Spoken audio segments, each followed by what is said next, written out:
In this video, I'm going to show you how you can fix your connection is not secure on your Firefox browser.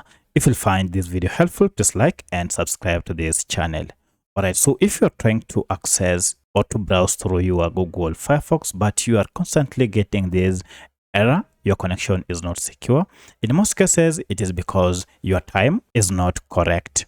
You need to go ahead and check your time and date and then adjust to the current time and date according to your region. Now to do this, just go ahead and click on Start, and then you need to go ahead and click on Settings.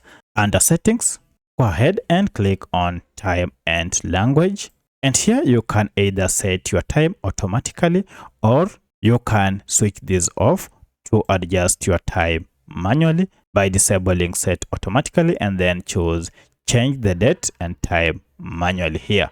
From here, go ahead and set the current date and time according to your region and then click on OK. Also, make sure the year is correct. For my case, everything is set. Once you are done, now go ahead and click on change. And this will go ahead and change your time and date to the current time of your region. Once you're done, now go ahead and try typing into your Mozilla Firefox browser, and here everything should be okay. Now the error has gone. So that's how you can fix your connection is not secure in Firefox. If you have any other question, kindly let me know in the comment section. Otherwise, thanks for watching and let's meet in the next video.